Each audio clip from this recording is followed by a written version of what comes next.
So glad you dropped in on the Mountain West Network studio. Ted Sundquist and Jesse Kurtz here to break down Week 6 in Mountain West football. Got a big week coming up. Many rivalry games to talk about. Before we do that, let's get you caught up on the updated standings through 5 weeks. Most of the teams in the Mountain West have played at least one conference game. Take Utah State and Hawaii out of that equation, though. Wyoming leading the Mountain Division at 1-0. Air Force and Boise State both 1-1 inside conference play. Utah State still hasn't played a conference game. Colorado State and New Mexico sit at the bottom at 0-1 in the Mountain Division. In the West Division, Nevada and San Diego State and Fresno State all 1-0 in conference play. Hawaii 0-0. San Jose State and UNLV 0-1. Let's start talking about the games. We got a big one on Friday night. San Diego State visiting Fresno State. The oil can on the line on CBS Sports Network. Kickoff from Bulldog Stadium, 7 o'clock Pacific time. Fresno State and San Diego State. San Diego State did beat UNLV 34-17. Going to have to do it this week with a freshman quarterback. Quinn Kaler is out with an injury. In comes Nick Bodden. What do the Aztecs have to do to maybe relieve some of the pressure off a freshman making his first start in relief of Kaler? Well, against a team like Fresno State with that aggressive attacking style of defense of Tim DeRuyter's, you've got to simplify things and I think really get back to the basics. Establish the running game first and foremost behind Donnell Pumphrey, who's averaging 117 yards per game.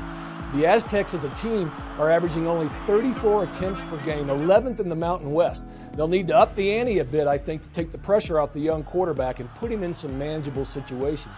Split the field in half, get him outside of the pocket off the bootleg and play action, reduce his reads down, and give him a run option. And then go to max protection. Make sure your running backs are prepared for the blitz first, outlets second. Jesse, I think Nick is going to do fine. He's got nice feet, a quick release, good arm strength to keep this Aztec offense going. The Aztecs do know this situation very well. This is the third straight season they've been forced to play a backup quarterback due to injury. Let's talk about Fresno State, 2-3 overall, 1-0 in Mountain West play. They beat New Mexico 35-24. On the Bulldog side of things, the quarterback position really starting to shape in with Brian Burrell, who settled into the #1 role. What is he doing differently here in the last couple of games that maybe he wasn't doing when they were 0-3? Well, I think the past couple of games are really going back to the end of the first quarter against Nebraska. He's getting the Bulldogs' #1 receiver, Josh Harper, involved early and often. It felt as though in the first 2 weeks against both USC and Utah that Harper wasn't even in the game plan until the third quarter against the Trojans, and after Fresno State was already down 17-0 to the Utes. Harper was a big part of their offense in 2013 that produced 3 1,000-yard receivers, and he accounted for 13 touchdowns in Fresno's passing attack. You could say he's on pace with last season's numbers, but his production is being felt with the third down conversions and big plays from the line of scrimmage. And I think another major factor, even though the Lobos got to him 3 times last week, is that he's getting better protection up front from his offensive line, and that's giving him a bit more time to read through his progressions and find the open receiver. I thought early in the season he was rushing his throws, and as a result of pressure up front, it was affecting his accuracy. That's allowed Burrell and the Bulldogs to improve on third downs, where they really struggled in those first 3 weeks. Be a milestone weekend in Fresno, 1,000th game in Fresno State history. Derek Carr also going to be back on campus as an honorary captain. Again, Friday night, CBS Sports Network, 7 o'clock Pacific time. Also on Friday night, how about the big one in the Beehive State? Utah State at BYU. ESPN will have your coverage at 8:15 Mountain Time. Utah State 2-2. Last time they were on the field, they lost to Arkansas State. The Aggies were idle last week. The Aggie defense, one of the best in the country, certainly one of the best in the Mountain West, if not the best. What do they have to do, and what are some of the challenges they're going to face against this high-powered Cougar offense? Well, consider this combination within a series of BYU's offense versus Utah State's defense. The Aggies need to bottle up the Cougars' run game on second down. BYU is averaging well over 6 yards per carry and has generated 20 runs of 10 yards or more, 5 over 20 yards or more. That starts with containing quarterback Taysom Hill, BYU's leading rusher with 428 yards and 7 rushing touchdowns. Hill's been most effective with his production, 223 total yards when running against opponents in this situation, second down. Utah State has allowed only 2.5 yards per carry on second down this season and is tied with San Diego State for first with only 116 yards surrendered on second down. The Aggies then need, in my opinion, to contain BYU's third down passing attack, where Hill is throwing at a 76% clip, and that's third in the nation. To do this, Utah State will have to crank it up on the pressure side. BYU's offensive line has already given up 13 sacks on the season, 111th nationally. The Aggies defense leads the Mountain West with over 3 sacks per game and is allowing opponents to pass for only 49% on third down. I do know this, Matt Wells' team will not be intimidated. They've won 2 of the last 3 games against top 25 opponents, looking to make it 3 of 4 against BYU again Friday night. ESPN, 8:15 Mountain Time. Tulsa at Colorado State. This will be a big one in Fort Collins on the Mountain West Network, 1 o'clock Mountain Time. CSU coming in 3-1 overall. They are 0-1 in conference play, coming off a huge win at Boston College, 24-21. As Jim McElwain continues to rebuild the Rams, you look for those moments where you say, that's where it started. The win over Colorado, that was big. But to go on the road against Boston College, that's one more win against a Resource 5. Jim McElwain now 3 wins in 3 tries against Washington State, Colorado, and now Boston College against the Resource 5. What does that win do for this program and Jim McElwain? Good question. The Rams' improvement under Jim McElwain's leadership has really been incremental since he was hired to take over CSU's football program back at the end of 2011. The Rams were 4-7 in his first season, defeating only teams with a combined record of 10-40. And then last season, the Rams went bowling off a 5-2 run to end the season, then upset the Pac-12's Washington State in a comeback thriller in the New Mexico Bowl. However, and I didn't know this, they didn't beat a single team with a winning record, not even the Cougars, who had qualified at 6-6. So I think Coach McElwain's third season has CSU contending for the Mountain Division title and traveling out east to beat a Boston College team that had already downed number 16 Southern Cal 2 weeks earlier. Not only solidified that conference that you're talking about, but has sent a message to the rest of the Mountain West. The Rams are for real. 9th all-time meeting between the Rams and the Golden Hurricane. Tulsa, by the way, has never won in Fort Collins. Rams trying to keep it that way. Again, the Mountain West Network, powered by Campus Insiders, will have the broadcast 1 o'clock Mountain Time from Fort Collins. Down the road in Colorado Springs, a big one at the Air Force Academy. Navy at Air Force. CBS Sports Network will have the broadcast at 1:30 Mountain Time. Air Force now 3-1 on the young season, 1-1 in the Mountain West, coming off a big win over Boise State, 28-14. Check out what's inside the Falcons locker room right now, an empty trophy case, trying to tell everyone that the Commander-in-Chief's trophy belongs right back at the Air Force Academy. The first leg of winning that back starts against Navy, who comes in 2-3. Let's talk about the Air Force defense, which forced 7 turnovers. This is a defense that struggled to buy a turnover, no matter what it was going to cost last year. All of a sudden, they're forcing them in back-to-back games, 1 against Georgia State, 7 against Boise State. What are they doing differently? Well, I tell you what, I think the Falcon pride was a little battered and bruised last year coming off that season. Troy Calhoun and Steve Russ were forced to play a number of young players, and those learned lessons were learned the hard way, with 40 points per game given up on the defensive side. This offseason, there was an emphasis on getting faster and tougher all around, and to me, it showed up against the Broncos. You know, with the academy, you're always going to be outsized on that defensive front, but I really thought the Falcons did a great job of getting off blocks and flying to the football versus the run. Air Force is second in the conference in rushing defense and allowing only 3 yards per carry. Last season, they were giving up over 5 yards per tote. And then I think that speed we're talking about was seen in the secondary, where the linebackers did a great job in their under coverage drops, and the corners were able to hang deep in man coverage against Boise State's big play receivers. That may have been one of the best defensive performances in Troy Calhoun's era. And to be honest with you, Jesse, they're going to need a similar effort against a Navy offense that is averaging 27 points a game. Navy going to come in a little bit battered, point to prove, lost to Western Kentucky. They'll do it up at the Air Force Academy in a big one on base. CBS Sports Network will have the coverage between Navy and Air Force, 1:30 Mountain Time. By the way, Navy has won 2 straight and 9 of the last 11 in this series. New Mexico at University of Texas San Antonio. American Sports Network will have the national coverage. You can check your local listings to see if this game will be broadcast in your area. 2:30 Central Time. New Mexico 1-3, 0-1 in the Mountain West. They lost to Fresno State 35-24. Crusoe Gongbe really running the ball well for the Lobos in the backfield. 163 yards against Fresno State. I think that was key in the absence of Cole Gauchi, who was the do-it-all running quarterback for the Lobos. How big is it for him to continue to run that way in the backfield for the Lobos? Well, you can't continually expect your quarterback to carry an option-style attack week after week. Defenses will key, and then they're going to tee off on your quarterback, and that's what happened to the Lobos with Cole Gauchi. He's down now. Freshman Lamar Jordan doesn't have to be the same factor in the running game, but he does have to get the ball to the hands of his playmakers with the right reads and I think solid ball handling. Bob Davie knows for the Lobos to beat the Roadrunners, it'll have to come on the big playmaking of Gongbe, who already has 3 runs of 20-plus yards and a long of 69. And don't forget Jarrell Presley, who had 70 yards and a touchdown of his own against the Bulldogs. And then also keep an eye on Terrion Gibson. I was impressed with his performance in New Mexico's opener against UTEP. And Gibson was out against Fresno State with an ankle injury. If he's able to return this week, that'll give the Lobos a nice 1-2-3 combination out of that backfield. They're tough to stop when they have the full stable of running backs down in Albuquerque, no doubt about that.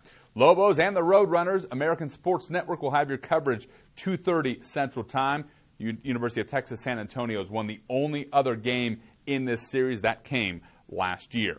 Hawaii at Rice. American Sports Network again will have the coverage. Check your local listings to see if the game is broadcast in your area. 6 o'clock Central Time. Hawaii 1-3. They were idle last week coming off the loss in Boulder to Colorado. Hawaii has struggled on the road in recent memory. In fact, the last time they won on the road, October 29th of 2011, that at Idaho. It's a 14-game losing streak on the road. Rice comes in at 1-3. They look like they're struggling as well. Maybe this is the game that Norm Chow and company get over that hump. Rice started the season in a buzzsaw. They really did. Their schedule started with number 9 Notre Dame and then number 6 Texas A&M. Those 2 games left them beat up a bit, and then they were upset by Old Dominion in their Conference USA opener, but they've since bounced back against Southern Miss.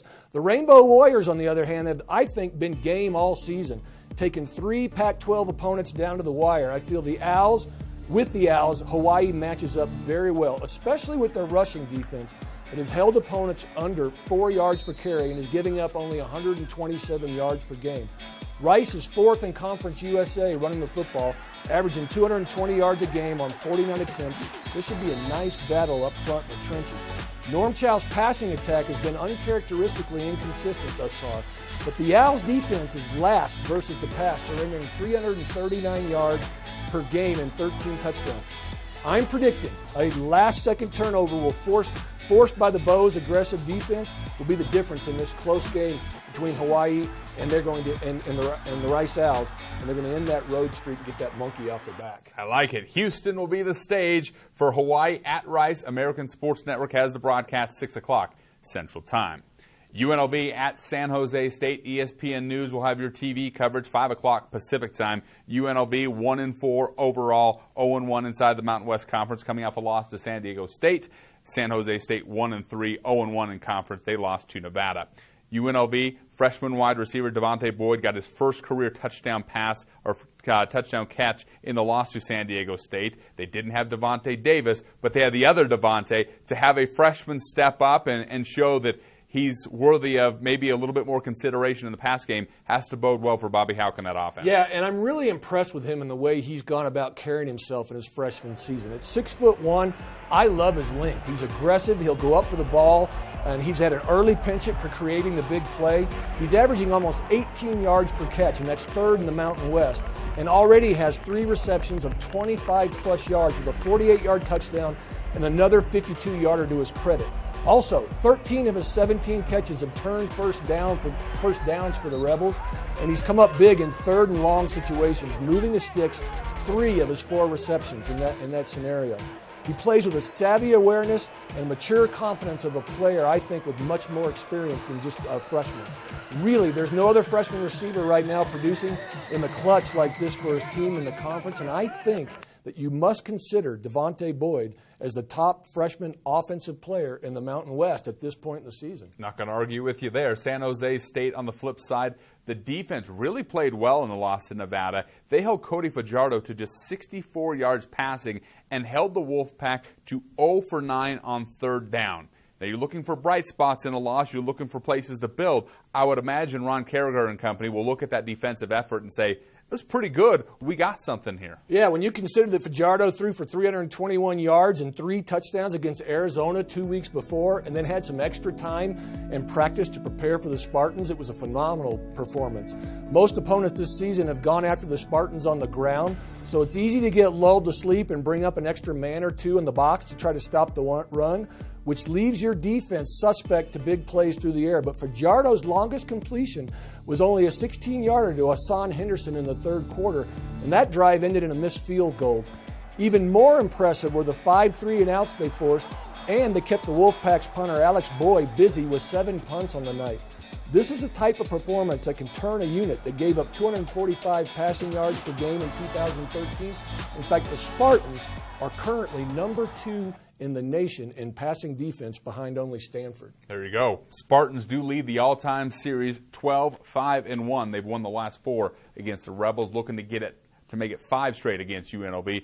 Again, that game will be broadcast by ESPN News, UNLV and San Jose State, 5 o'clock Pacific time.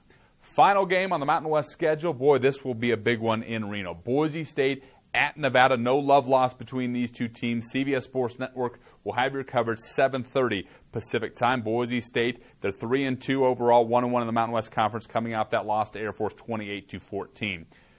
What would you be telling Grant Hedrick if you are Brian Harsin and the Boise State coaching staff? Here's a guy that's played well this season, maybe had his worst game as a college quarterback, really struggled against Air Force. What would you be telling him? Because Brian Harsin's already come out and said he's our guy going forward. He is our quarterback. What would you be telling him about just letting it go, the disappointment of the Air Force? If it were up to me, I'd say this. I'd say it'll never get any worse. So put that game behind you and let's move forward. And really, a lot of how he reacts this week to the criticism and scrutiny that I'm sure is going to occur and will send a big message to his teammates. This Bronco loss has done nothing but open the door for some all-out competition, I think, down the road in the division.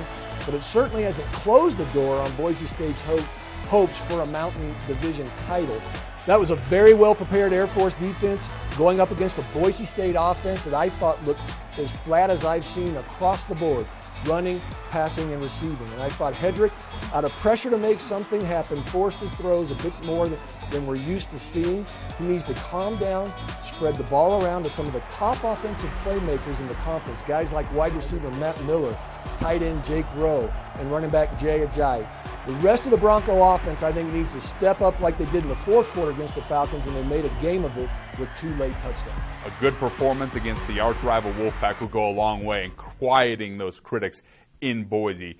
Not going to be easy, though. Nevada's playing very good football as well. They're 3-1 overall, 1-0 inside Mountain West play. They did beat San Jose State 21-10. And how about the defense? They're tied for 9th in the nation in turnover margin, which, coming off of Boise State's game, going to probably project big in this game. How good is this Nevada defense playing right now? Because the numbers would say they're playing mighty well. They're pretty darn good, and I'll tell you what, they lead the conference in scoring defense as well with just over 19 points per game, and that ranks them 29th in the nation as well.